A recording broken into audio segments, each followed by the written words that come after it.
And we're live. Hello, everyone, and welcome to episode 14 of the Beyond Retro podcast. I'm Tyler Baker, and with me, as always, the table is completely filled out with Mr. Kennedy and the Rotten Amato himself, Joe Amato. We're ready to begin the first. Well, damn it, I thought I had a great opener for that. But I was going to say, you guys to begin the Kumite in today's episode. Heck yeah! I see you got your shirt on, so you got some fighting representing there. I see your Bloodsport poster in the background. This episode. Yeah, I thought I'd set up a more proper for this episode, since this is one of the many movie posters I do own from one of the films we've talked about so far. Yes, so I'll try to do that with any episode that we do that I've got a movie poster for, like Double Impact. I've got that over there. The Rambo films, I've got those over here. You know, so you're all set. Definitely. Is that a shirt you got for Christmas by chance? That Street Fighter shirt? Yeah, Nathan got this for me. Oh, he did? That's a freaking awesome shirt. Where'd you find that, Nathan? Yeah, I started to reject it. Tell him I can't do it because it's against my born again release due to the Book of Amato. So he's like, take it, shove it up your ass. Right. No, but where did you find that, Nathan? Hey, he's really feisty today. I found it at FYE. Oh, that's pretty cool. And where did you find your shirt? Because I see you got a Skeletor shirt you're representing. Oh yeah, it's FYE as well. Super 7, they have a few select Super 7 items. They had like an end cap in the store. I was like, oh shit, look at this.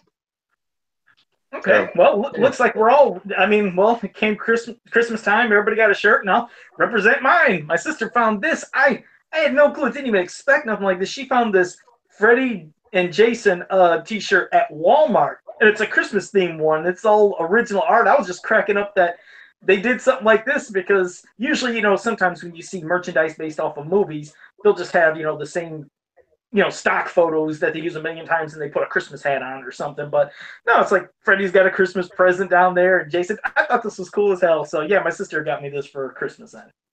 I mean, that's really cool. It's just a shame that it's like the Freddy and Jason from yeah. Oh well, they probably had to do it because they figured it was the movie, so that's why they did it. You can defend yourself. You're the Freddy versus Jason fan on this podcast, and that's what you're wearing, so you can defend it. Me and Nathan will come. We'll just, it'll be like a handicap match. Hey, no problem. I mean, hell, would I have loved to see if they could have put a Kane Hodder from Part 7 on it? Oh, sure, that would have been awesome. But I can understand whatever artist did this was doing the context of the movie. It was a surprise. I didn't know anything like this existed. So might have a Christmas tree, a Christmas present, but this is something I can wear year round. I told her, I'm gonna be honest. I said I'll probably wear it 2-3 times. I said then I'm just gonna store it with my other shirts. I said where the art looks so good, I don't want to wreck it. That's what What were you saying, Tyler? God, we're just like all this moments of silence here. This is killing me. No, there's a delay, and then there was an echo. There's a delay and an echo that was happening, so that's what was causing that weird silence. Is we didn't know when somebody else was talking, but I heard an echo, but I think it went away. So hopefully we're good now. All right, as I'm talking right now, am I coming through clear to you guys? Yes. Okay? All right. Yeah. All right. I mean, there's like a hint of lag on my end, but like you started to say something. I think I started to say something, and then like you stopped to let me talk, and then it like I saw you, and you're just sitting there like this. I was like, oh. And we go through this every episode. Damn it, man! I can't talk either. Nothing's working here tonight. Well, somebody in the chat room was asking Nathan. It's SSJ Mitz is saying, "What's up with the beanie?" So what's up with the beanie, Nathan? You gotta. Oh, what's up with the beanie is it's cold outside, and I got a haircut last week, and I'm kind of not a fan of it. I feel like it's too short, so I'm just gonna wear hats. This is rocking the hairdo until it grows some more. What was that, Tyler? I said Nathan's rocking the hairdo that he wore when I met him back in 10th grade. He's wearing like the really short hairdo. All he's missing is like a real shiny shirt from Gadzooks, like a button-up shiny shirt from Gadzooks. Yeah, with like dragons on the back. Yeah. Man, what a terrible time that was. I used to wear some of those shirts too. I think I still have those shirts somewhere, but no, I mean, if people want to see, like, there you go. It's I don't know, it's too short for me. People tell me that it looks fine. I'm just like, no, let me put my hat back on. Oh God. You know, what's weird is we're always our own worst critics. Like, we sit there and we'll see something on ourselves like, man, I don't like how that looks, and it looks so weird. And you walk somewhere and a stranger won't even have a clue what's going on. They're not looking like, hey, man, that don't look right. And usually even your family and friends don't even judge. But, yeah, we can always be our own worst critics to judge something that's going on with our hair or something, whatever. Yeah, I'll just have to start wearing masks every episode from here on out. Oh, see, yeah, exactly. I'm my own critic. That's why I got this on all the time. But one day you never know. Maybe I'll pop the sucker off. But go. What's that, T-Rex? So you're admitting that you're doing that to hide your face, so to speak?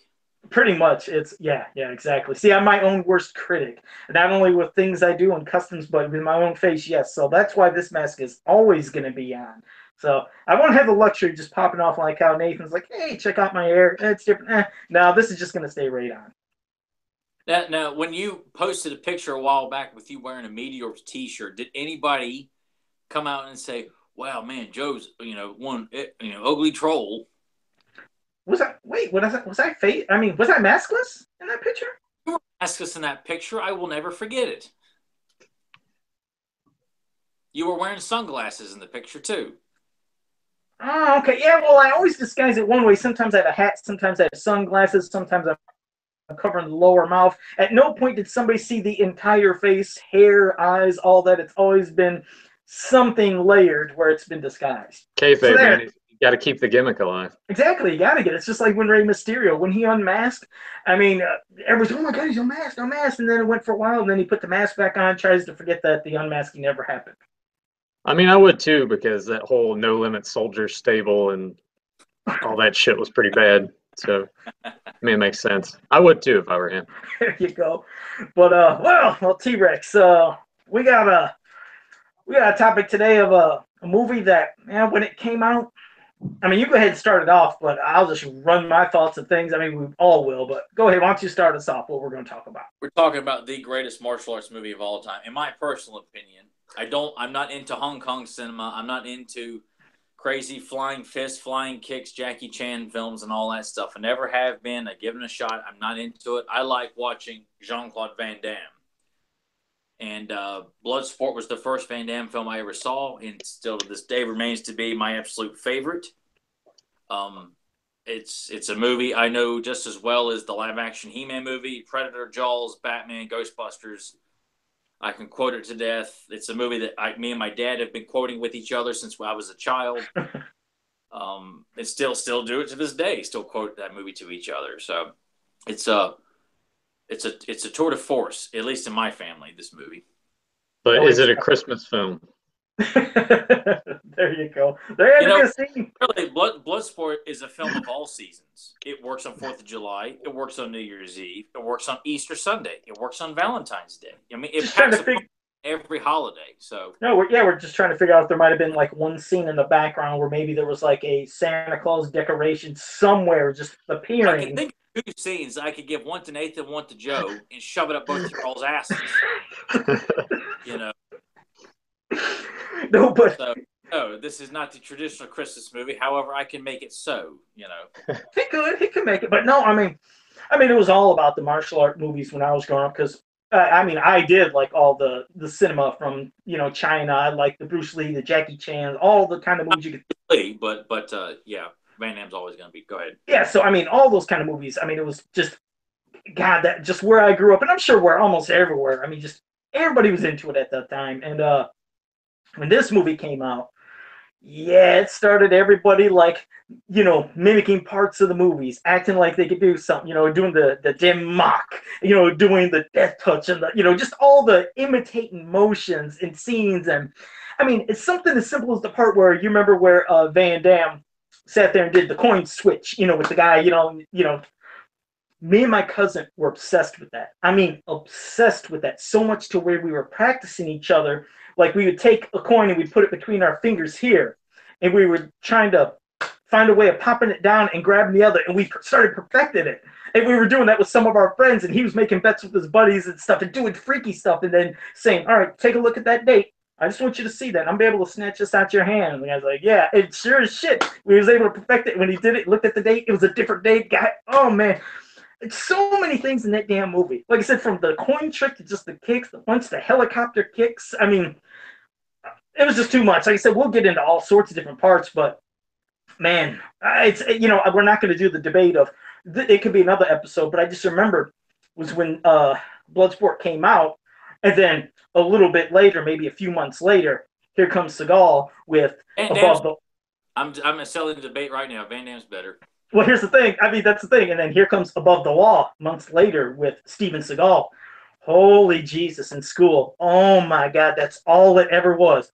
Who you think could win? Because it always used to be Bruce Lee, fighting this person, this person, this person. All of a sudden, it was just Van Damme, Seagal. Who you think could win? And some people were saying, man, Van Damme's so big and strong. Oh, he just knocks Seagal out. And they're like, yeah, but Seagal, he knows how to keto. And he was just grabbing him and snapping him. And oh man, those debates, and they went on for years. From the entire time I was in junior high, probably through high school, that's all I heard were the debates of Van Damme versus Seagal. And oh man, that'll be another show. But no, this is one hell of a movie. But go ahead, Nathan. You can talk about your first impressions. But damn, it's a great movie. I'll start off with two things. One, I would go Van Damme over Seagal, like, easily, just to settle that end of it. The second thing Tyler said, for him personally, that's like his greatest martial arts movie, and I'm sitting here, I'm like, for me, my pick would be Enter the Dragon, but that's just me. Enter the Dragon would be in my top 3, but Bloodsport, because of I had a bigger impact on me than Enter the Dragon did. Even Enter the Dragon, if we didn't have that film, we wouldn't have Mortal Kombat. We wouldn't have probably a bunch of other tournament films like Bloodsport. Yeah, I'm trying to think. The first Van Damme movie I actually watched, because Van Damme was in a heavy rotation at the video store. It was around that time, like every weekend, it seemed like we were renting either a Van Damme movie or a Seagal movie at the time. I want to say Kickboxer was probably my first Van Damme, second one, Kickboxer, and then we started like working our way kind of around that. And I was thinking about it too. There's actually a movie that Roger Corman did called Blood Fist, and oddly enough, is more like Kickboxer than Bloodsport. So it's kind of weird bit of oddity. You would think they would have named. They would have had something similar to Bloodsport, but anyway. I'm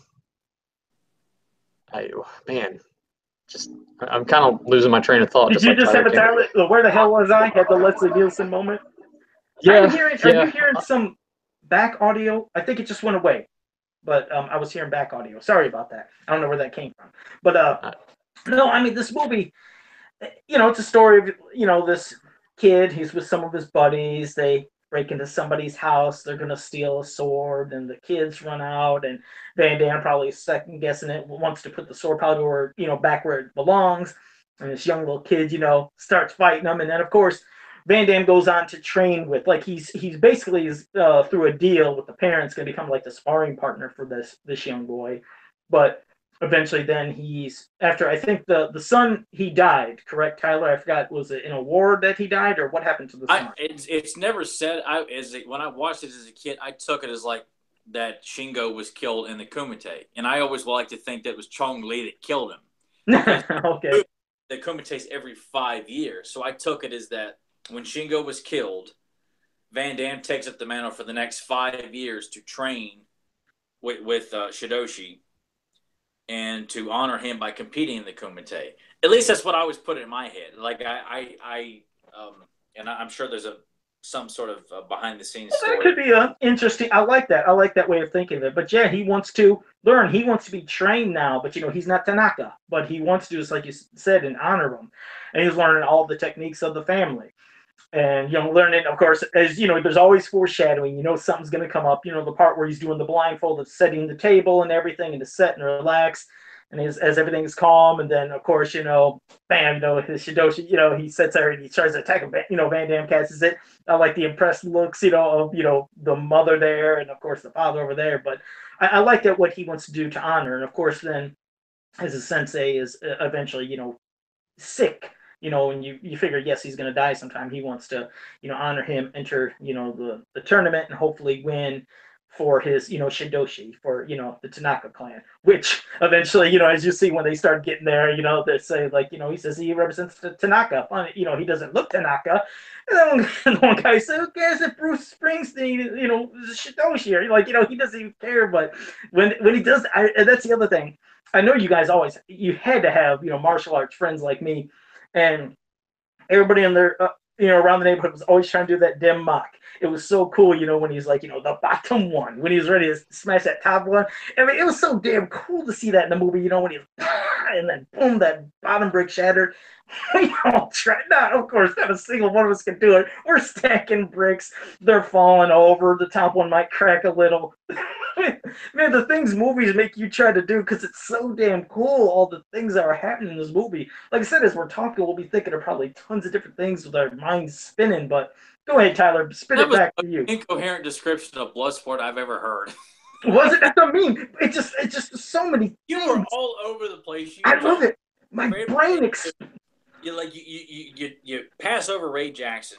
I was going to get back to him. With me, my head exploded. Jumping all over the place. It was just like there was no time to breathe with that. Like, Joe, we got all the time in the world to discuss this. I can't help it. I get excited about this because I start thinking of all the stuff that, like I said, we did growing up. So when I knew we were going to talk about this, I knew my mind's just going to be hopping everywhere because I'm going to think of moments, but then I'll think part of the films. And I'm thinking about things I did. It's just there's too many things that happened in this damn movie that were good. So yeah, I'll take a breather, and Tyler, you go ahead because I know I'm going to start. Oddly enough, when we saw this on TBS on a Sunday, and my dad and brother and myself had just got done wrestling in our room, and we turned on the TV and we caught it on the second day of the Kumite, and that's where I saw Van Damme in action. Like, I've seen that guy in the video store because I had seen his films and I just had never rented him before. I'm like, I recognize that guy. And wait, hold on, real quick. Bloodsport, the first time you seen it was on TBS? Yeah. Oh, strange. Okay. No, why is that strange?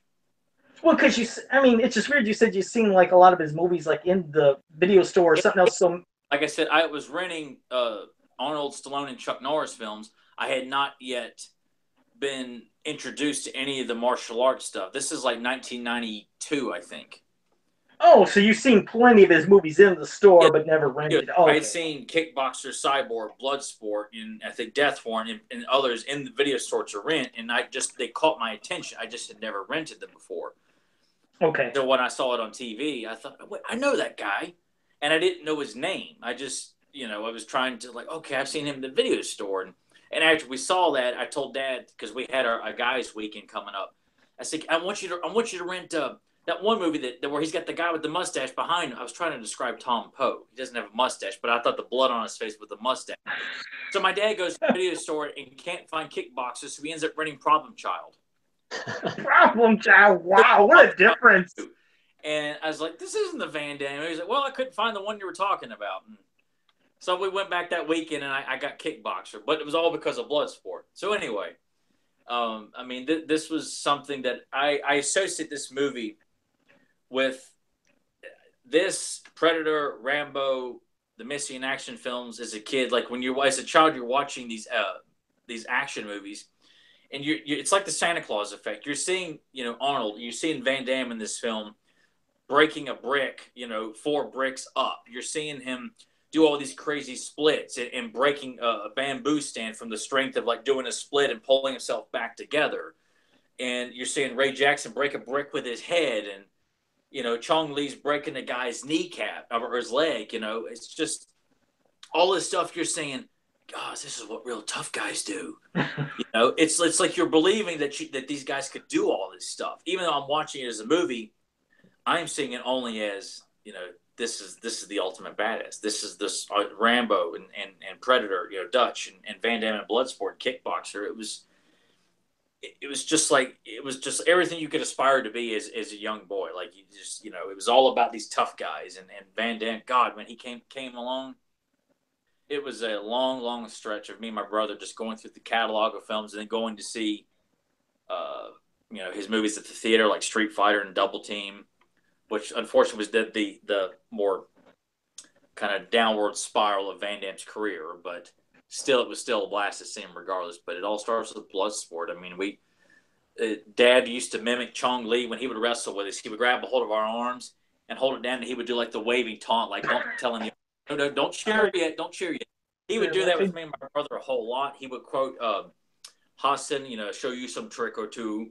He still does that to this day. Just when we start to wrestle, he would say that, and it was just so much fun, that movie. It was renting it a lot. If it was on TV, we'd watch it. It was just I remember buying it at Kmart with my allowance, Bloodsport.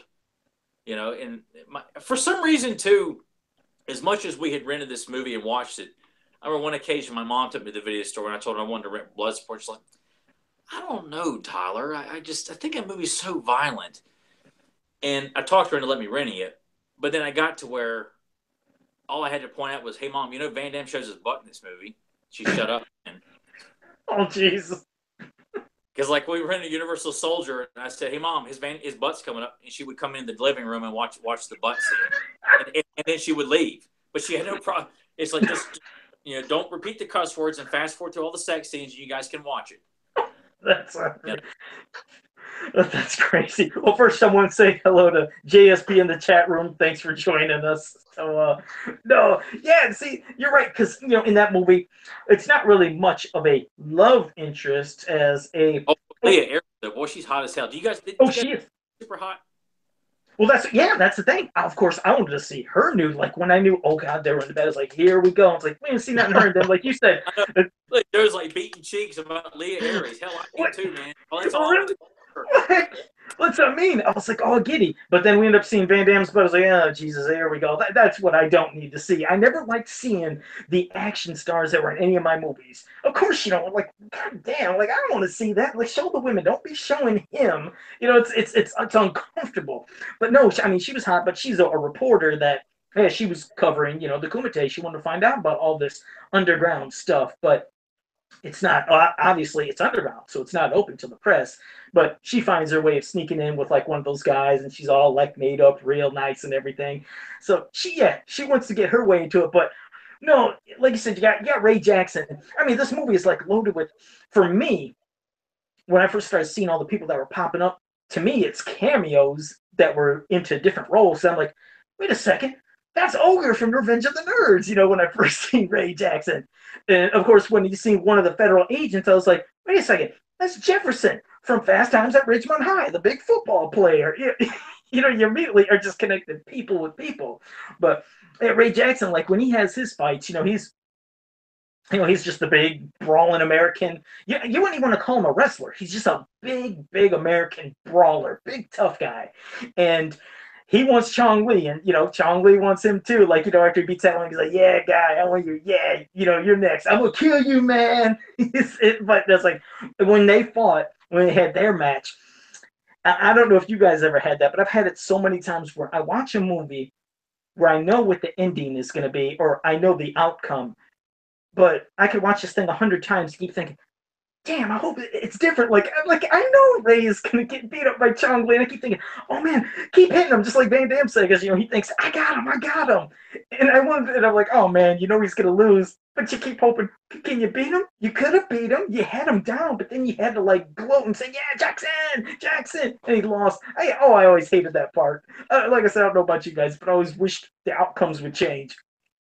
That scene was always like, even watching it last night, I'm sitting there and I'm just like, you think like the way that they shot that part at the end, and he's like yelling and everything, and like Jackson's dead, and then the next scene he's in the hospital. I kind of wonder if there was a thing where they did like a test screening for it, and it was actually like, yeah, he's dead, and people are like, no, he's like one of the best characters in the film. He's got to stay alive, and they went around that because it just seemed really strange to me, because to me in that scene it looks like he's dead, he's gone. I don't know. What do you think?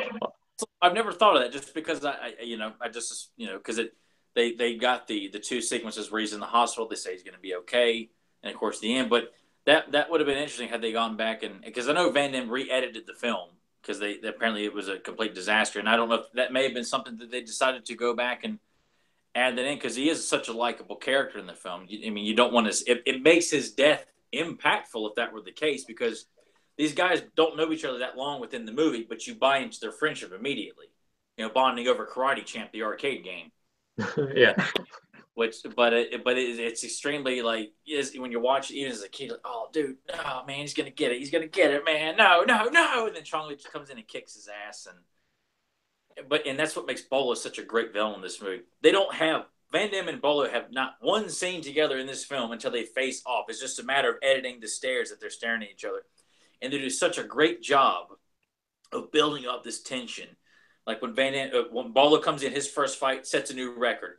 Van Damme steps up, he sets the new record. And then you see the look on everyone's faces, including Bolo's, like his eyes are kind of wide, just kind of stops thinking, like, holy shit, where did this guy come from? And throughout the next couple of days, like they show these shots of Bolo, like he's observing Van Damme, and like just like, okay, this guy's pretty good.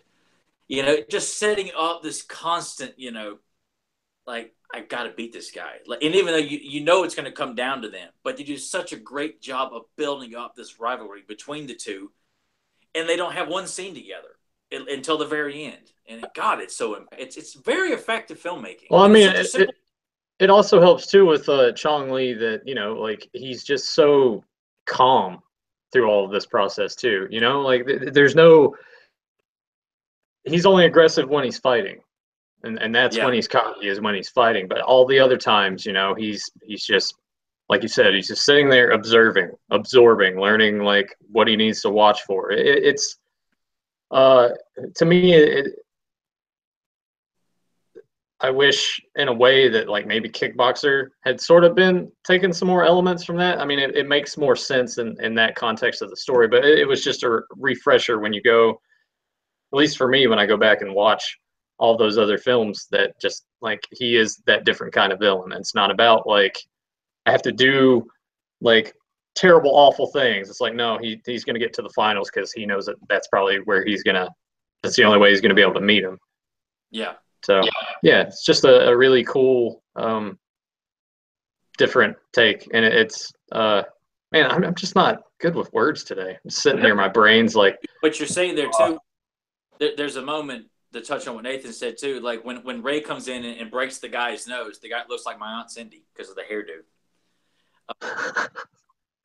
When he points at Chong Li, he says, "I'm going to kill you, man." And Chong Li just kind of does this like, kind of this nod and like a nervous smile in him, and just kind of looks back like, Jesus.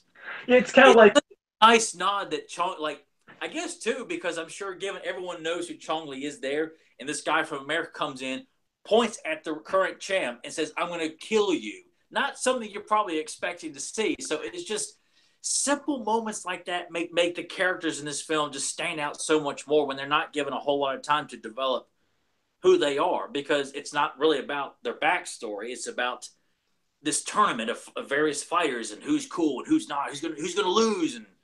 And Bolo did a fantastic job because so many things can be said with facial expressions and just body, language compared to words, because obviously he didn't have many spoken words and his English probably wouldn't have been that amazing to begin with, but you didn't need that. It was like you said, when he said, "I'll kill you, man." Yeah, you got it. And then Bolo has that kind of cocky smile and then does this like serious look like, okay, now you pissed me off. It's different because he is such a level, not of arrogance, but of confidence, because every time you see him, like when he's ready to start, Dude, you can't watch him in this movie and not think that Chong Li for 1 second is not, especially when he wins. Like, I mean, clearly he is, he's cocky. Yeah, but the thing is, the way he portrays, like you said, when he's getting ready to fight, or the looks he makes, it's this confident, like, you're not gonna beat me. Like, when he goes into the fights and does his blowing his nose to side, and then he has this walk.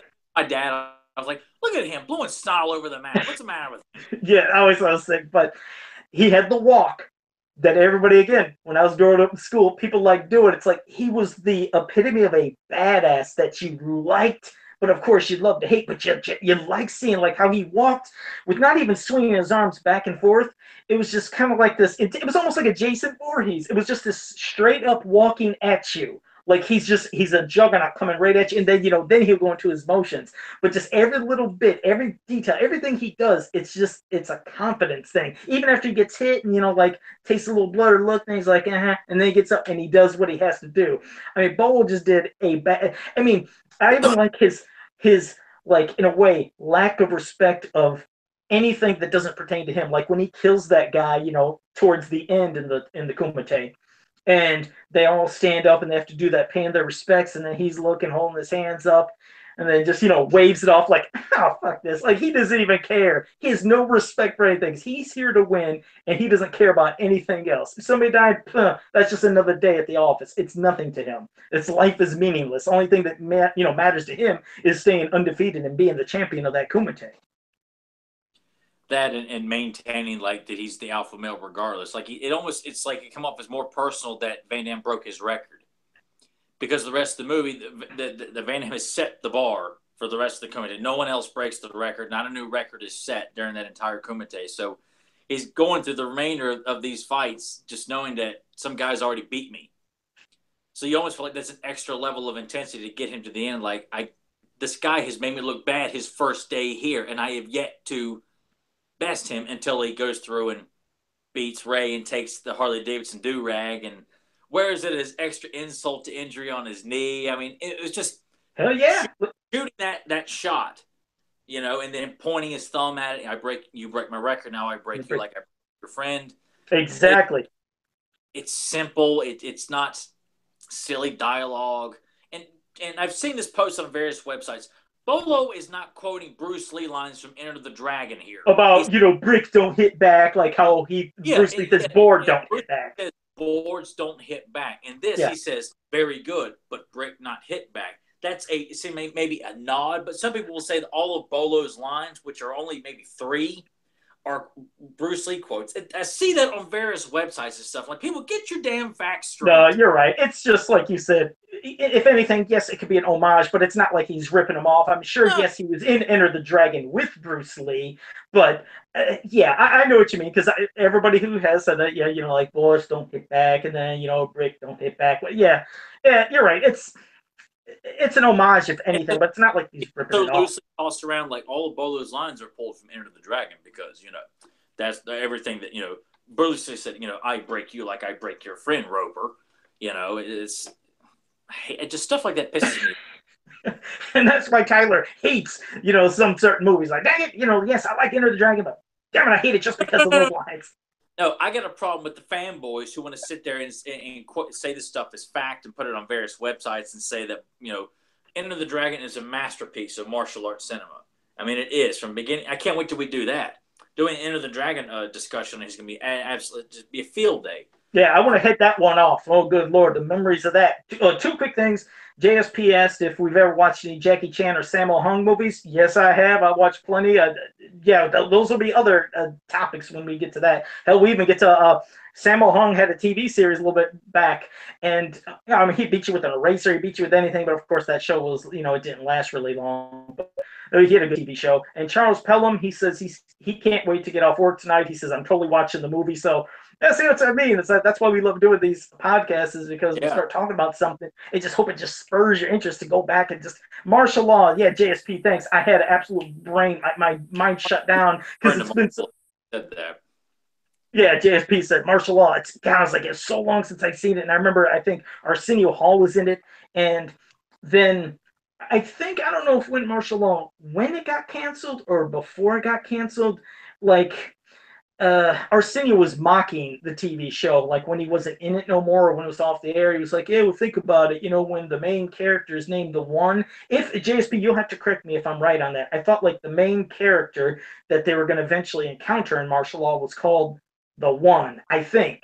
And I thought Arsenio Hall made some little mocking joke about it. But I love that damn TV show. Didn't mean to get sidetracked, but no, I mean, it wasn't sidetracked. He brought it up. So yeah, we'll talk about Jackie Chan, Sammo Hung, Bruce Lee. Yeah, and yes, we're going to do some Seagal, because I got to talk about Above the Law one of these times. Damn, talk about another movie, get you pumped. But I don't know, where the hell was I? I just had my Leslie Nielsen moment. I got so excited, I didn't even know what I was doing. So I'm going to pass it back to Nathan. Go ahead, Nathan. You go, because I escaped everything I was saying. After I finished watching it last night, I was looking through some various things. on the internet, just different articles, reviews that people had posted, and I kind of feel like there are two different groups of how people look at this movie. There's the group like us that like kind of grew up with this stuff, watched it, like love it still to this day. Well, I guess three groups, because you would have another group that would watch it and just be like, oh, this is like cheesy or corny and hate it. And then you also have that other group that I don't want to say they watch it ironically, but they probably pick up more on some of the cheesier aspects that some people tend to gloss over a little bit. I don't know if there's any parts in this movie that you guys feel are cheesy at all. One part, I was going to say, there's just one part in the whole movie I didn't like. And maybe Tyler might love it. It might add to it. But the reason I like it, I just didn't like the music for the scene. It's the part when Van Damme is running from the federal agents through the city, and they had this goofy, corny... that song when he was a kid. He thought that was a great song. I hated that song. I was like, God, it doesn't fit this fucking movie. And he's standing there, and then he goes here, and then he jumps over here. I was like, every time that part would come on, I would leave the room. And if I ever had my VHS tape in at the time, I remember it just went fast forward. I was like, blah, blah, blah, blah, past it. I hate that part. So yeah, that's my cheesy part of the whole movie, is that damn scene, him running from the federal agents. Tyler, do you have anything? I know you're kind of sitting there thinking, well, no. Why you think on it? Go ahead. No, I was just gonna say, Joe's talking about the music. Could we like the music in it, especially some of the stuff they play during the montages? Oh, because there's like music is badass, man. It gets me pumped. Oh, but yeah. I like when they're doing the fighting, the montages for the fighting scenes. That does get y'all going, especially Fight to Survive, like the song "Survive" by Stan Bush. I mean, I listened to that in the gym. God, I mean that's an energy blaster right there. Shoot, just to think of all the other, beyond the main fight, fighters. I mean, but there's all the other fighters. I mean, you got the Muay Thai fighter, you got the monkey fighter, you got that big ass guy that's like a sumo wrestler, but not a sumo wrestler in the context that you'd think. He's just a big juggernaut of a man. I love those fights. I like the part when Van Damme had that, kicking contest with the Muay Thai fighter. Van Damme even invited him. He sat there. He's like, come on. And he kicks him. It's like, damn, I remember as a kid, your family was like, kick. It's like, I got so into that damn scene. I felt so bad for when the one guy was doing the monkey style, kung fu, and jumps up at the big giant, wrestler guy and then tries to chop him. And then he just sits there and breaks his back. Van Damme has the fight with a big, giant fighter too. And he's giving him a lot, and the big guy's taking it, and then Van Damme finally hits him with the death touch into the stomach, and then you see him, fight it off, and Van Damme had that look like, oh shit. That's what I was like, because Van Damme's like, I don't know what to do. I'm giving this guy everything, and then when he comes and runs at him, that's when Van Damme does the splits and does the shot right into the nuts, and then just tips him over. And again, of course, kids around school were imitating half those moves too. But I always liked that fight. That was kind of all the fights besides the fight where Van Damme fights, Chong Li at the end. I did like the fight with Van Damme with the big guy, because it was just, you like seeing the guy wondering, what the hell am I going to have to do next to take this guy out? Because Van Damme is a strong man, but he's hitting a guy that looks like a damn house, He's built thick, strong. It's like, what can I do to this guy? But finally, the nut shot took him out. But oh man, so much shit. Go ahead. Yeah, so it's like, obviously, if people go and watch that movie now, they're like, oh, the creators of Mortal Kombat must have really loved this movie too. And I'm sure that was. They did because Van Damme was supposed to be involved in their first game, which would become Mortal Kombat, who Johnny Cage is based on. There you go. And also from research I've checked over years, and I feel pretty confident it's probably true too, that he was supposed to be in Mortal Kombat but bowed out because he was not the star. And because Street Fighter came out before Mortal Kombat, and Mortal Kombat got like slightly delayed a few months before it was released too, so you kind of feel like, I'm not sure which one went into production first, but it would make sense that he was asked to be in Mortal Kombat to play Johnny Cage. but then bowed out because Street Fighter was kind of written more centralized around Guile as opposed to making Ken and Ryu the stars of that film. Yeah, that's what. Oh man, that's what got me. I mean, that'll be another side rant someday about video games to movies, because when Mortal Kombat got turned into a movie, that was a damn good ass movie. That first Mortal Kombat movie was great. I wasn't a fan of the other Mortal Kombat movies. I'm not saying they're bad. Yeah, not saying they're bad, but no, you do not have to apologize. But I just like the first. I just like the first Mortal Kombat movie. But then when it came to Street Fighter, which I just love that damn game, when it came to the movie, dear God, did I hate the movie. I was like, this movie is nothing like the game. I hate it. I hate where it's going, the whole direction, who the person that's supposed to be the main person, where's this guy? Oh, God, that's another thing. I hate Street Fighter, the movie. God, and then they turned Street Fighter the movie into Street Fighter movie the game, which I hated even more than the damn movie. But that's a whole nother podcast. But I don't even want to think of that. I watched it once. I watched it one.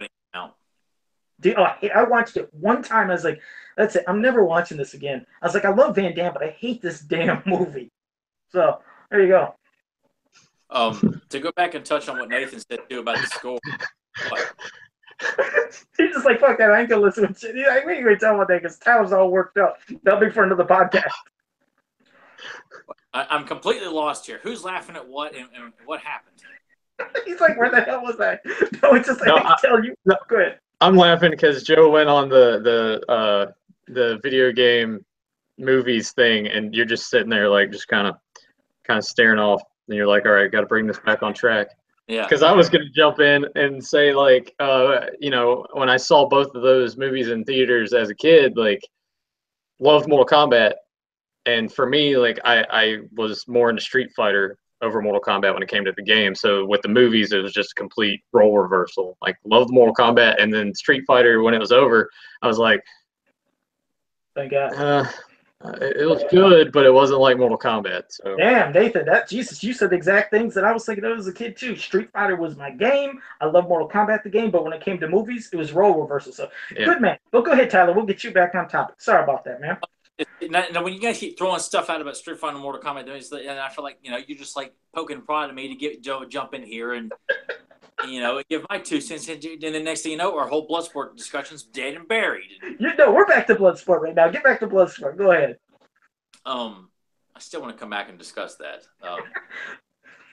But anyway, to touch on the score too, like Paul Herzog's score for the film too, like the music for the training montage and the second day of the Kumite. I mean, all the music that was not vocal, all the Stan Bush stuff. I mean, all the just a lot of the kind of like the opening score, like when you see the shots and kind of getting a feel of Hong Kong, like the overhead, like the shot over the ocean and the city and everything like that, and the music that plays when they're going down. Which I was trying to think where I go or where I have been that made me think of this. But when Ray and Frank go and meet the OK USA, that poor and they guy. go down that long, scariest corridor, and I'm just thinking, like, where the hell is this? Like, as a kid, I just found it to be so mesmerizing but scary at the same time because of the music and the visual of, like, it's this scary dark corridors with all these like poor destitute people hanging around back there, and you just kept going and going, and there's a shot when Ray looks up and you see just how far up this stuff, I mean, the buildings go, and just like, God, man, this really is underground. And all that music, Paul's music just helps sell just the ferocity and the mystery of this movie that's built up this secret competition. I mean, the music that goes throughout this whole movie helps tell the story. That was a creepy part when they went into, like you said, the underground area. But just to go from, like you said, you bring up the OK USA guy. I always love that guy because I remember laughing so much. quotes that. Anybody who's a fan of Bloodsport knows if you say "Okay USA," everybody just lights up. Every guy that watched that film lights up. God, I'd hope that guy would have still been alive. I mean, I know he was pretty damn old probably when he did that part. I don't know if he podcast. Well, we'll see if we can't find him. But man, I tell you, talk about somebody that should be getting stuff from gifs and memes or pictures or whatever. Because I remember when I'd see it, and like I said, I had on tape. I had sick, guilty pleasures of certain things. That was one. I would just rewind because he looks so damn excited. Because after you hear the "Okay USA" and turns around, it's like I had to rewind, and you can see him. It's like he's almost get ready because this is his only line in the whole damn movie, and he's probably been training and trying to memorize that damn line this whole time, and he finally lets it out with such confidence. He says, "Okay." It's just that poor guy. I felt so bad for him. I was like, why am I getting such a sick pleasure out of watching this? I love that dude. Rewind that sequence too because you just weren't expecting this very stern-looking Asian guy to come out with this really deep. Which some of the people in this movie are clearly dubbed, but this guy, I feel like that probably was like his real voice. It was. Hey, that's what I mean. It's like he had to memorize that line. He really was. He probably couldn't speak any English, but he probably could say "Okay USA." That's what I meant. That's what I figured. So he had to memorize this one, line of dialogue in English, and he was probably thinking, "Okay, it's almost time." And then he finally lets it out. He kind of has a smile, like I did it. It's like I did it. That would be if the Oscars had nominated that guy for Best Supporting Actor. We need T-shirts for him. They showed that clip, the Asian back alley guy from Bloodsport, and then they showed the clip of him looking him over and go, "Okay, USA." I'm like, how awesome would be for them to show that clip at the Oscars? There you go. Like I said, we should have T-shirts of that guy. But damn, he's on T-shirt. One of our listeners from Fans of Power sent me a button of him of that guy with "Okay USA" written on there. Oh, no kidding. Yeah, sure. He told me not to mention his name. He was trying to be humble and kind of hidden. Cool. But if he's a big Bloodsport fan, so if he's listening to this, he knows who he is, and I thank him again for. I meant to wear it on tonight's podcast, but I forgot to grab it before we recorded. Well, just go grab it now and put it on. Yeah, you know what? Joe and I can talk about video games for a second, and you can get up and go get your button. Well, there he's gone. He's gone like a fart in the wind. I knew we finally now we can talk about video games. No, it's kind of surprising too that when you think about it, that it didn't get turned into a video game at some point just based off of the subject matter, No, I mean, yeah, I know we had I don't know when Pit Fighter came out. I think that would have been 1990 or 91. I don't know if that would have had inspiration from any of these movies because, as you know, I mean, once you had Bloodsport and then, Kickboxer, and then there was just, it's like they were spawning out a lot of different, even B-rated movies where there was a lot of underground fighting. That was like the hot thing. I mean, hell, when you think of like maybe the topics of, or at least storylines of a lot of the Van Damme movies. I mean, even Lionheart, underground kind of fighting in a way. So I don't know if Pit Fighter would have been inspired but that used that kind of digitized look like how Mortal Kombat did. Pit Fighter just had a stranger flow of it, though. It wasn't, just side to side. You're kind of moving up and down. You're grabbing money and objects. And did you ever play Pit Fighter? Because that was it was rough to play.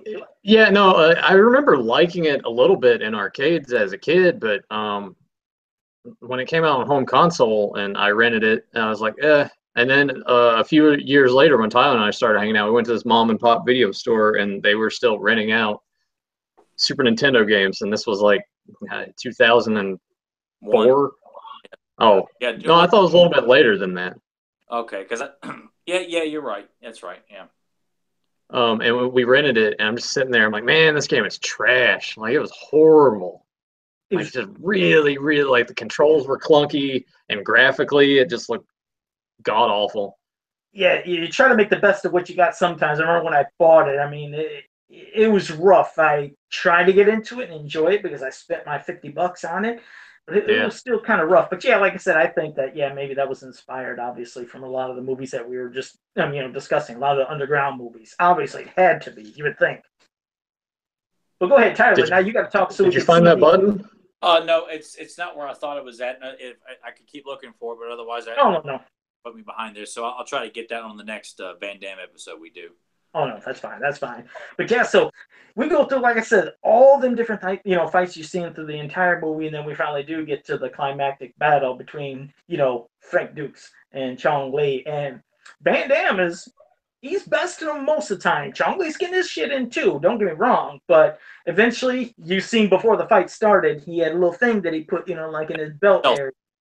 That he puts down his pants. Exactly. And, well, Chong Li, I think he knew he was getting his ass handed to him. And he had to do the dirty thing. He ground it up, and he threw that right into Van Damme's eyes, which, created him to, be kind of blinded, blurred, couldn't really see what's going on. Chong Li's obviously getting the best of him now, knocks him down to where he goes towards the middle of the whole area where they're fighting. And you just see the utter frustration because Van Damme can't see what the hell's going on. He just, hits the mat and just screams. And that's when he then goes to his eyes and does that classic, everybody's imitated that. And then he starts thinking back of his training and, of course, doing stuff. And then parts where he was blindfolded.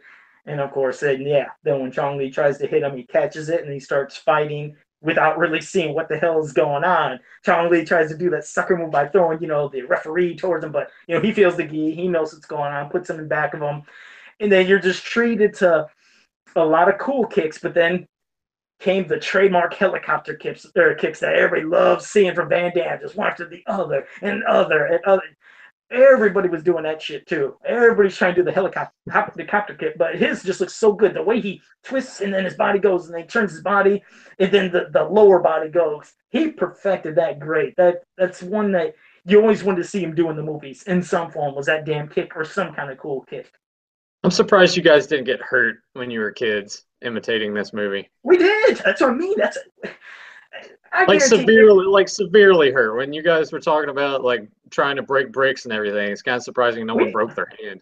Well, I mean, we used to. Well, the thing is, I mean, we hurt our knuckles, but we used to also play Bloody Knuckles, and I'm sure you played that. Did you ever play Bloody Knuckles?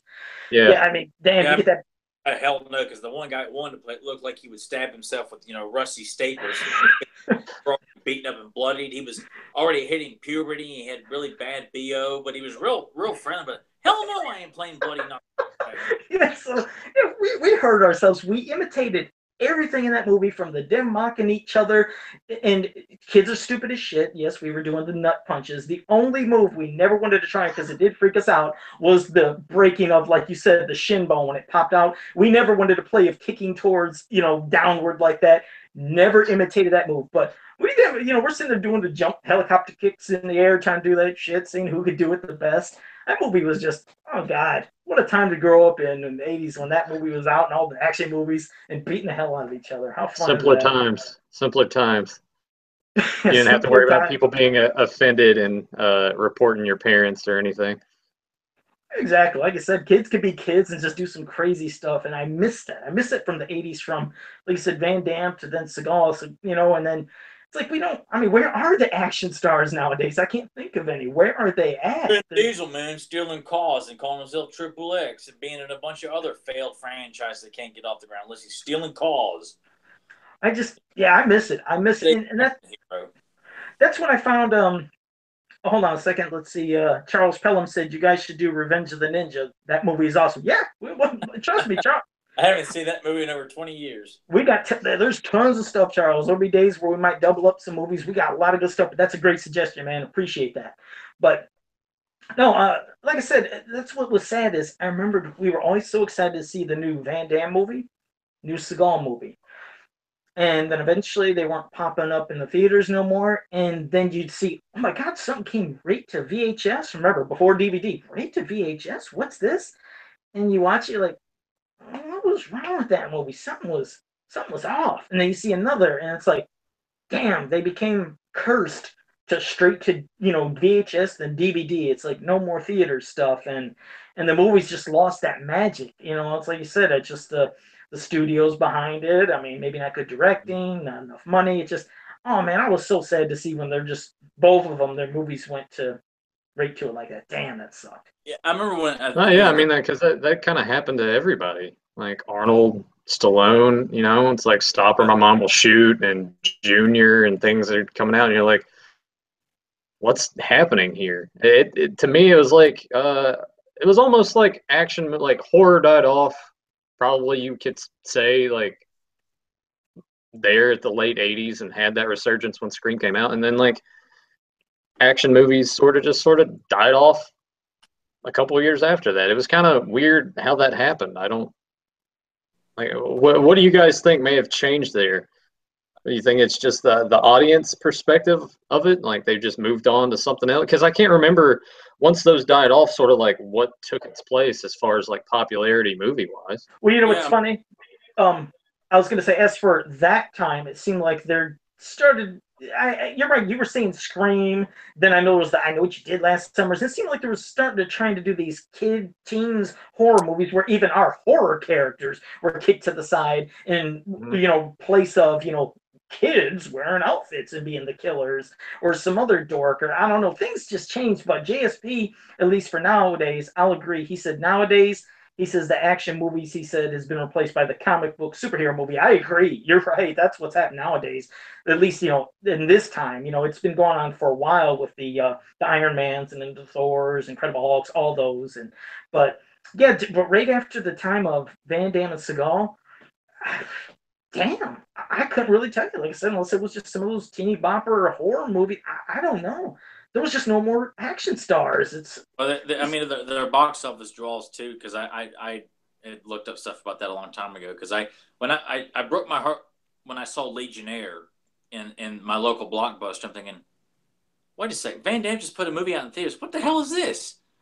It's like I never heard of this. I'm like, just like this is because at that point I knew that straight to video stuff usually meant it was shit. Like The Quest. I hated The Quest. Oh, God. It's like he's trying to take... The movie itself, it's not great. However... It's borrowing stuff from other ones he did, I think. The typical tournament thing, and, and that's what was really intriguing to me when I saw it, it was a tournament and getting to see Van Damme, take on all these various fighters, which is the only reason I watch that movie anymore. So, no, it's not a... You could even say it's a pretty dull movie. It's a drawn out movie, even though it's only like an hour and a half. But that was that, and then I started seeing Seagal's films for going straight to video, and then Wesley Snipes' films started going straight to video, and then sure enough, I saw Stallone had done a few straight to videos. I think Detox and Avenging Angelo, which if they came out in theaters, maybe it was like limited release, but I remember seeing them in the video store, never seen any advertisement, no announcements or anything like that. And I thought, oh my God, Stallone's doing straight to video now too. Yeah, that's sad to see.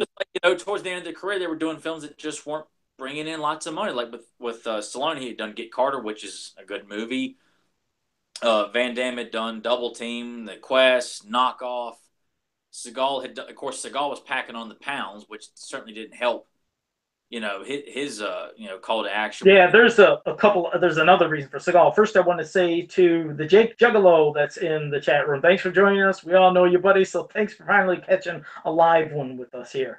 But Seagal, I remember, he started having. You remember his movies as they start progressing, which were still good and action packed. He started having messages about environment and stuff. Yeah. And while they were true, what he was talking about, studios weren't liking that. They're like, we're not going to have you keep talking about all this environment stuff. If you do, we're not going to be backing any more of your movies. And one of his last movies he had that could have just made it to theater but didn't was The Patriot. Not the Mel Gibson one, but he has The Patriot.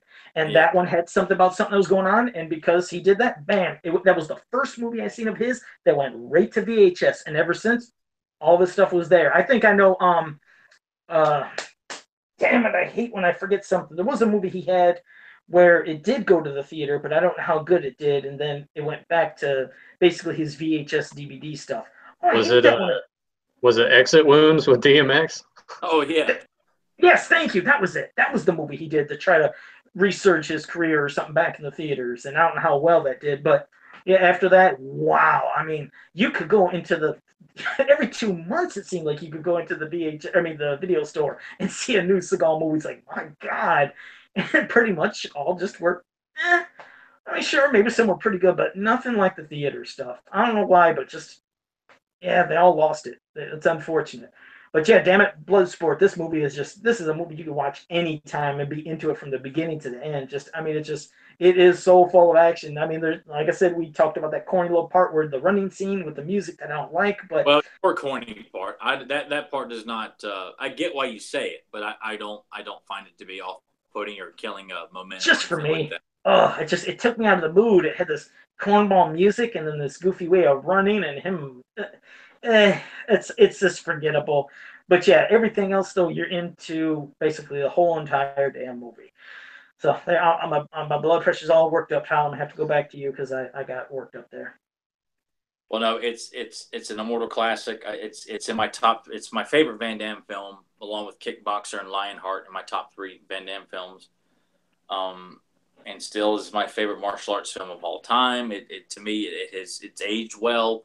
As many times as I've watched it, I picked up on editing errors and things like that, which is fine. You know, it doesn't take me out of the movie because I enjoy it so much. Because the movie as a whole still is a blast. I get energized and excited from the music and the various fight scenes, which some people will look at this movie and think that it's very vanilla because it's not some of the crazy, you know, Hong Kong cinema fight scenes and stuff like that, which that's fine. Not supposed to be. This is supposed to be, I mean, based off of true events, or this is just supposed to be underground fighting. One quick thing, I just wanted to mention to somebody in the chat room, the Jake Juggalo said, why does Jackson look so much like Braun Strowman? I never thought of that. I didn't think about how they look similar. Guess in the face they do a little bit with their nose, beard, and their eyes. Never thought about that, but thanks for putting that into my head now. And Charles Tyler doesn't even know who Braun Strowman is, I bet. No. He's some a real big dude in wrestling. And Charles Pelham said that Knockoff was the last Van Damme movie that he saw in his theaters. So yeah, that's unfortunate. Damn movie. Yeah, he had a lot of good ones. I mean, you know, it's weird when you talk about the top Van Damme movies. I mean, of course I love Bloodsport, love Kickboxer, love Lionheart. Gosh. Hard Target. Yeah, Hard Target's Hard Target's probably man. It'd probably go Kickboxer, Hard Target, Bloodsport, top 3 for me, I think.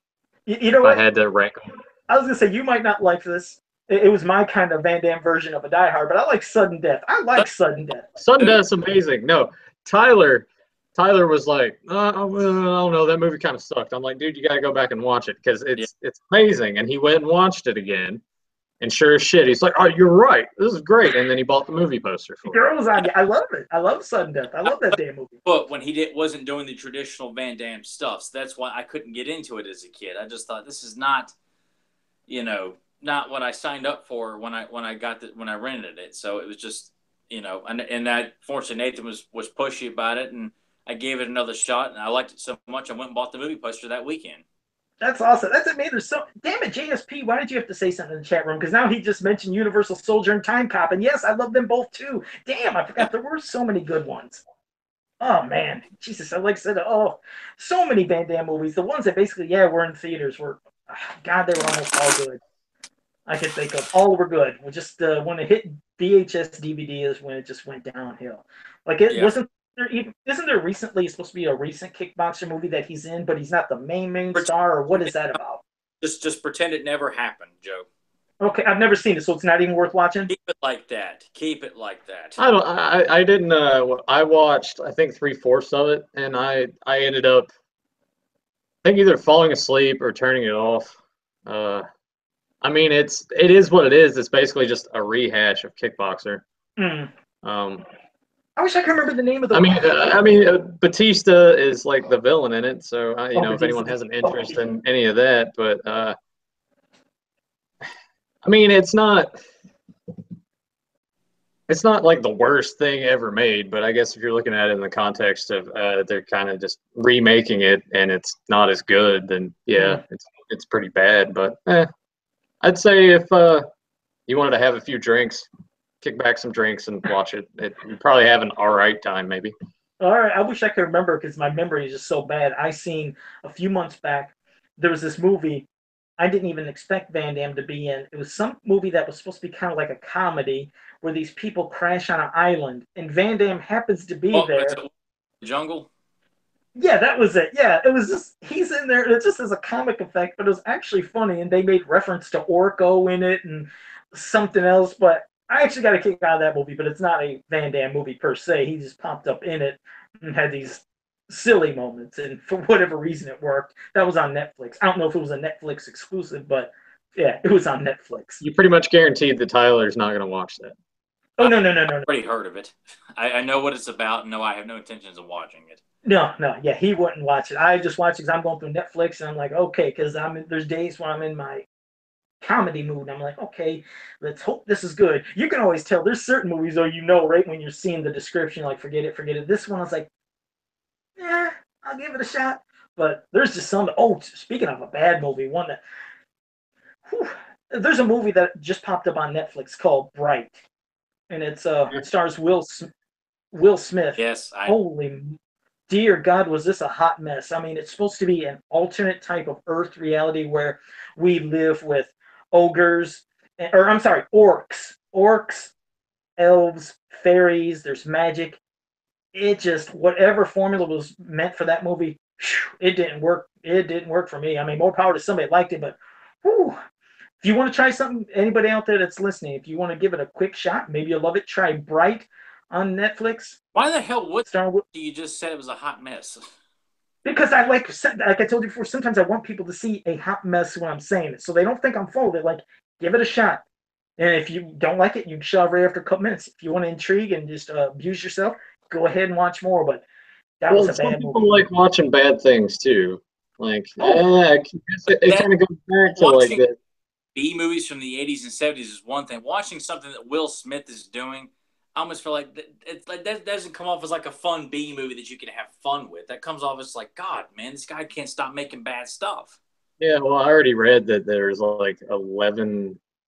There's apparently Netflix actually has like ratings of how many. Apparently, 11 million people had checked out that movie. I don't know if that's to completion. I don't know how they stat track all that stuff, but I watched the trailer for it. Like, and it's from the same guy that did Suicide Squad. So, oh, hell with that. If somebody asked if, Jake in the chat room said if any of you seen Jean-Claude Van Johnson? I don't know. Is that a joke? No. That's the Amazon series. Yeah, it's a show that's on Amazon Prime. Because that actually popped up. So, I was going to say later on the episode, if anyone wanted to check out Bloodsport and you have an Amazon Prime account, it's on there to stream for free.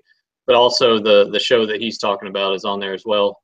Okay. And it basically, from what I gather from the premise, is all of the movies that Van Damme did were just sort of a front, and he's actually like a secret agent.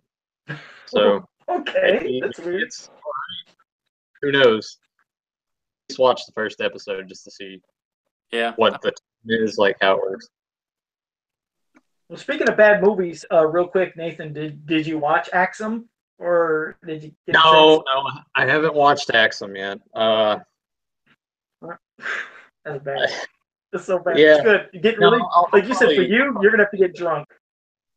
Yeah, no, I definitely will probably need to, because I've seen like some other people review it, and it just I'm gonna need alcohol for that one. A lot of it. Maybe I'll invite Tyler over and get Tyler to watch it with me too.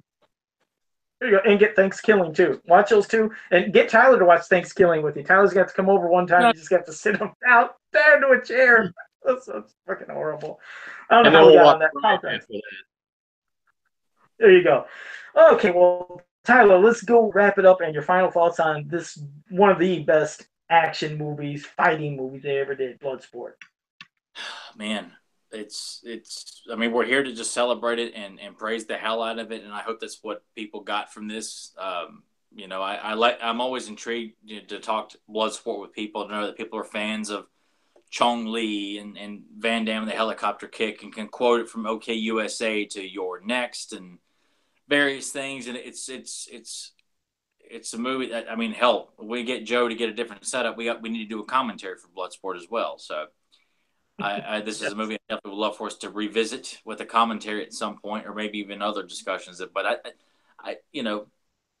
other than going into even more details, which that's the good thing about this podcast. We can always go back and revisit films and stuff like that if we wanted to. But I'm quite happy with what we had to say about the film, because we all love it. We all come from different kind of background, so to speak, as to how we saw it and what kind of impact it had on us. But everybody, all three of us, like it. I mean, I mean, I kind of find it hard to find anything bad to say about the film. If you're going to sit there and say that the music's cheesy or that's cheesy and stuff like that, I mean, like, that may be so, but, you can't. Still a great movie. It's a kick-ass movie. It's a movie that symbolizes machismo. That's, if you want to look at, a time capsule film of like what it was like to aspire to be a tough guy of the 80s, especially from a young boy's perspective, that's one of the films you would look at would be Bloodsport, because that you just saw Van Damme as, a guy you would just love, a muscular guy who could do spin kicks in the air and helicopter kicks and splits and taking down giant guys, and it was just like, God, man, this guy's the coolest man on the planet. It was just very very impactful for me on as a kid. I really did. I had such a giant wave of fanboy for Van Damme in the early to late 90s when I was renting his films and going to the theaters to see him. It was a very fun time in my life. I really was so excited over Van Damme. Yeah, I remember going to the theaters to see that movie and all his movies. It was an event. When they would come out, it was time, me and my dad, time to go to the theater and go ahead and see the new Van Damme movie. Just love experiencing people in the, the crowd cheering at parts and screaming and into it, the oohs, ahs. There's something about the atmosphere of being surrounded by hundreds and hundreds of fans or just eating up what they're seeing in front of them. That's what makes those movies, even that much greater when you can see them in the theaters. I wish they could do, because they sometimes do stuff for older movies in theaters, bringing them back for like special night appearance. I love it if they just do a Van Damme marathon in the theaters one time, special night, have people come in. Oh man, I know I do. My buddy Matt Hilton said that they did I think a screening of Lionheart in Los Angeles, and Van Damme and Sheldon Lettich, the guy who directed and wrote it, the guy who pretty much demeaned me over Facebook. They did like a Q&A for the fans after the screening of the film. No kidding. Oh damn, that would have been awesome to see in person. Oh, I was going to say, you probably have to go to California to find anything like that, really, because California? Yeah, California. Yeah, all three of us would start getting, me and Nathan will get a lunchbox, and we'll go to Ohio to get Joe, and he'll get his lunchbox. And we'll just keep wandering the roads until we get to California. Being mowed down the way multiple times for whatever money we have. Arcade, where we can find like an old, just trying to hustle people in arcades, and we'll all just pretend that we're, hell, I don't know, trying to come up with something that would be less offensive or something like that. Can't really sit and say I lost my twin sister in a swimming accident or something like that, because someone actually have. It'd be fine. And Joe could wear a Spider-Man jacket. It'd be great. Yeah, Joe walked around. Joe could be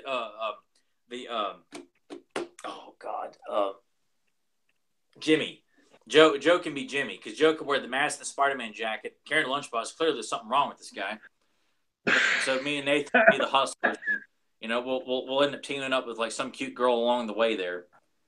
There you go. It'd be great. Oh Jesus.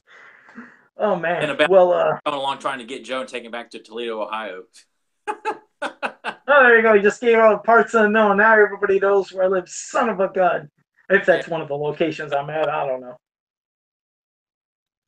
Yeah, I always have different spots where I say I'm at anyways. But, well, like I said, next week we'll be starting in the new year. Of course, obviously, we want everybody that's listening and chat room, you have a happy and safe new year, definitely. But when we come back next year, I want to start off with Stranger Things. Talk about something that takes you back to when you were a kid in the 80s.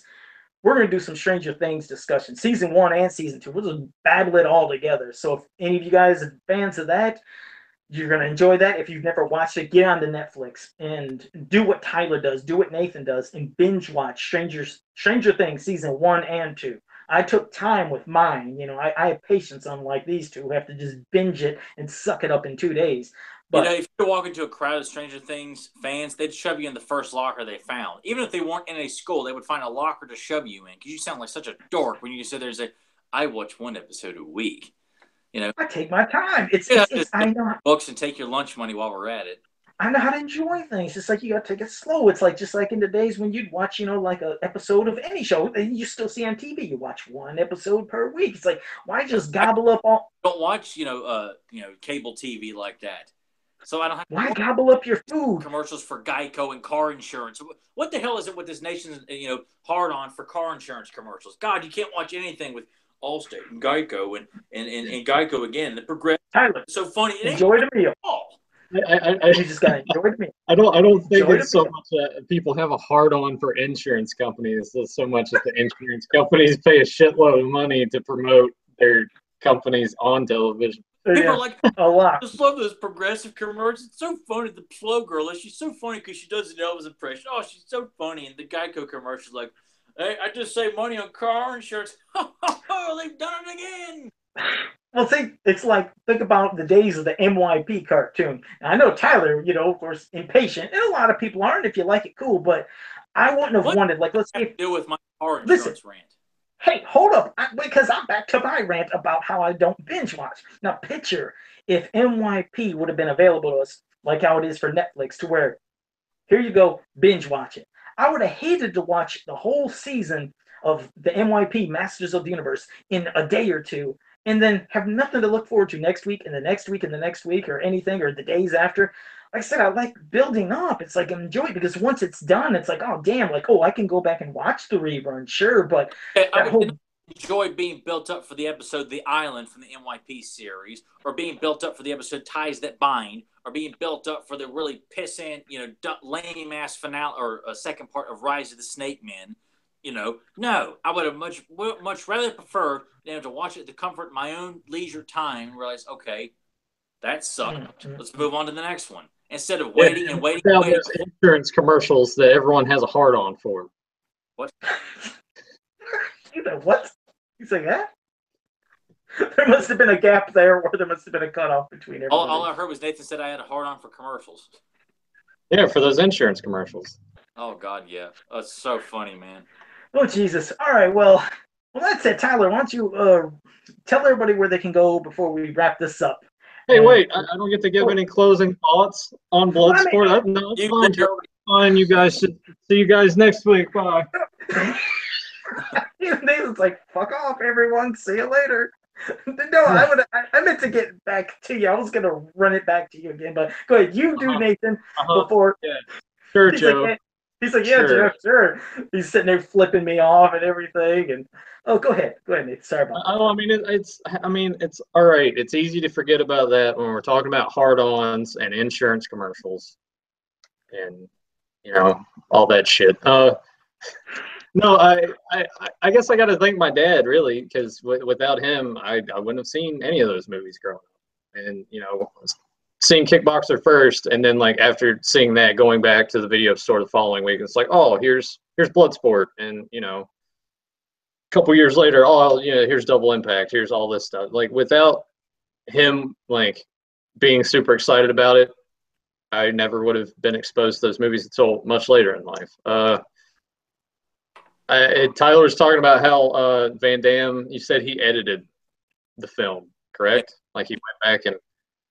Do you think with him doing the editing, that's why there's a lot? Because I noticed it just watching it last night. There's a lot of just shots of him doing splits throughout. Like if it's a montage, like some of it works in the purpose of it, and then some of it's just he's there doing a split, looking off into the distance. Do you think we got to have more splits here? I think a lot of it too. I mean that's what made him be set apart from other action heroes, is that here's someone who can do actual splits on command and can do it. Yeah, I mean it is his trademark. I was just kind of curious with it being one of his first like mainstream breakout, because that was his breakout role, correct? Yeah. Like, do you think? And Forever Monaco, and breaking where he had a cameo on that, I wouldn't have considered those to be, Yeah. No, Bloodsport was his breakout, and the trademark helicopter kick and split. I mean, that's what you're kind of selling, that this guy can do it. He does it so frequently, and he looks cool doing it. I mean, yeah, I just noticed that there was a lot of scenes of him like doing splits, and when you go and you were talking about how he had went back and kind of edited the film, I wonder if that was kind of more his say so than anything else. Like if that. Him and Sheldon, I think, worked together on that, because Sheldon worked on Bloodsport with him too. He didn't direct it, but I believe they worked on the script, because Sheldon worked with actual Frank Dux and getting the story and everything. So that that may have just been like we're trying to help sell the public on this new guy and what he can do, and it's probably why there were so many shots of the split because it's done a lot in the film. Yeah, I just thought it was kind of amusing going back and rewatching. I'm like, oh, all right, there's another scene of him doing a split. And I guess the only other thing I wanted to say about Bloodsport, other than, if you haven't seen it, it's on Amazon Prime. If you got Prime, go stream that tonight. I liked one of the cool things about the last fight is, how they changed the scenery, they changed the mat, they lifted it up. I thought that was like a really cool, because to me, I'm like, all right, this is like the final boss. Yeah. Kind of thing. Add to the background. Yeah, I agree. Yeah. Oh, you're right. And speaking of editing, I mean, you're right. What if sitting there, the thing he edits out is maybe we originally did see the girl. She was going to be naked, but he's like, no, we can't have your titties in this movie. Let's just show a picture of my ass real quick. That's what most people are going to want to see. So Van Damme probably underwear. Like, yeah, thanks, Van Damme. That's what everybody wanted to see. We didn't want to see her. We wanted to see you. Yeah, like I said, egomaniac, maybe just editing how he wants. Damn. Well, I mean, at least Tyler's mom enjoyed it. Yeah, enjoyed it because he would show his ass in several films, so all we had to say was, "Hey, Mom, here's his ass." Question: was that actress that was in the movie? Do you remember her being in any other movies? Was she maybe nude, topless? The only other movie or thing I've seen her in was she was in episode of 21 Jump Street, and she was Johnny love interest. Like, holy shit, that's Leah Ayres from Bloodsport, but she cut all her hair off and she looked all boyish, even though I probably. Yeah. Just to clarify, Joe was asking that question for a friend if she's been like naked and anything. I don't know. If she has and people know about it, please let us know. Please let us know, please. Yeah. We're begging you. Aside from this, Joe has no other access to the internet. Yeah. I get it's like back in the days when you look at nude celebrities on the early days of the internet. Leah Ayres nude. And then someone's like photoshopped her on like Gina Jameson's body, and she's like this, like completely, But you use it anyway because you're so desperate to see her naked. Like, I don't think that's really her, but I think it works. Lotion. Yeah, it's like it's not, but it works. It helps. It's a visual. It doesn't work so great, but hey, I'm just trying to get the job done here. That's great. Oh, Grace. All right, Tyler, tell everybody where to go before we wrap it up. You can check out all our episodes available on YouTube, and all episodes are available to download on Podbean. All episodes are posted on Joe's Facebook, Nathan's Facebook, and my Facebook, and Doug as well. We're all available on Facebook to reach out to us and let us know thoughts or questions. You can check out the Beyond Retro Facebook page where all the episodes are posted on there as well. Episodes are weekly, and don't never hesitate to reach out to us if there's something retro or beyond retro that you'd like us to discuss. It's always fun to get people's thoughts. So until next week, guys. And your pal Dick Fest. Say something next or do something, I'm doing my Van Damme send-off. Exactly like that. Exactly. Like, oh, man, I knew he wasn't going to show up, and he was already there on the plane. He's ready. They didn't think it. Yeah, see, just when you think it's over, it's not over. Because Van Damme, he promised them. He said he was going to be there, and he was there. So he was there at the plane, top of the plane. He did his little send-off to the girl who... Go up here, Joe. What's that? I don't know. I'm wrapping it up. See, you're right. So that's why they had to do that. But yeah, so again, thank you everybody in the chat room for joining us. We appreciate all your feedback and, of course, the topics that you said and the movies. We're going to take that into our bank right here, our memory bank. And yeah, Happy New Year, JSP, and everybody else. We hope you have a great one and be safe out there. Don't get too plastered like Nathan's going to do. I'm going to get plastered. I'm going to watch Axum and Thanksgiving. Right. And, I need to watch Elf again because we didn't do a commentary for that. You guys surprised me last week. I thought we were doing Elf, and we ended up doing Garfield. I'm like, exactly. By the way, Nathan has watched Jaws: The Revenge. I still have to do that. But I'm telling you, he's already beat you to the punch here. He beat me to the punch. You're right. I'll have to do it. But yeah, Nathan, yes, you'll have to get plastered for Axum. But the thing is, Axum, we know that's bad. But for Bright, really get plastered because it's annoying that this was supposed to be good, I guess, and it wasn't. So yeah, really get hammered and then give us your thoughts and watch Thanksgiving. So again, thank you for everybody joining us in the chat room and listening, and then we'll catch you guys next time. See you guys. Later.